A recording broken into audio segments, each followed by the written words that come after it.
చాలా చిత్రం అండి. మన గుంటూరులో నిన్న సిఐ గారు వచ్చి ఫ్లెక్సీలు తీసుకెళ్ళాడు. ఫ్లెక్సీలు కడితే వైఎస్ఆర్ కాంగ్రెస్ పార్టీ వాళ్ళు మేము వెళ్తుంటే అక్కడ మీటింగ్ జరుగుతుంటే ఫ్లెక్సీలు కట్టారు. సాక్షాత్తు లా అండ్ ఆర్డర్ కాపాడవలసినటువంటి పోలీసు వారు వచ్చి ఆ ఫ్లెక్సీలు తీసుకెళ్లారండి. ఈ రెండో పని లేదు వాళ్ళకి. తెలుగుదేశం ఫ్లెక్సీలు ఎన్ని ఉన్నాయి? వాళ్ళకి ఏమైనా పర్మిషన్ ఉందా?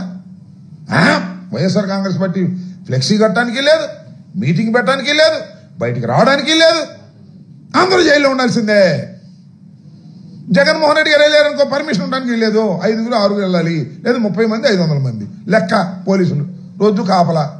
ఏం పోయేగాలం వచ్చింది నాకు అర్థం కాదు. చంద్రబాబు నాయుడు గారు, లోకేష్ గారు ఇలాంటి దుర్మార్గమైనటువంటి ఏ స్కాము లేనటువంటి దానిలో మీరు స్కామ్ ఉందని ప్రచారం చేసి అరెస్ట్ చేసి లోపల పెట్టి ఏదో సాధించాలని మీరు అనుకుంటున్నారు.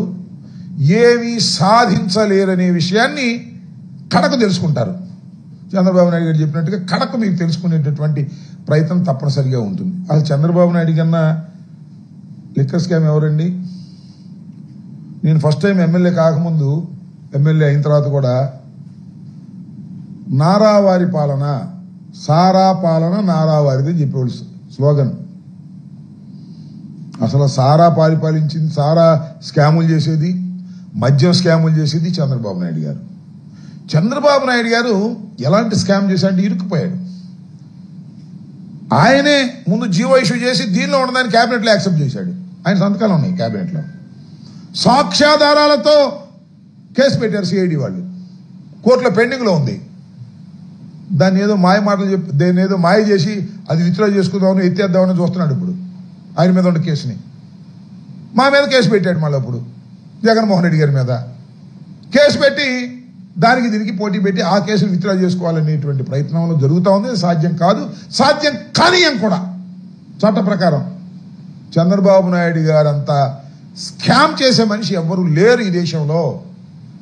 ఆయన పుట్టుకే స్కామ్ రాజకీయంగా, ఆయన పెరుగుదల స్కామ్, డబ్బుతోనే రాజకీయం చేసేటటువంటి ఒక నీచమైన మనస్తత్వం ఉన్నటువంటి వ్యక్తి నారా చంద్రబాబు నాయుడు గారు.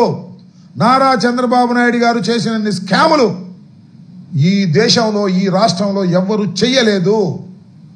కాబట్టి తప్పు తిరుగుతాడు అంతే.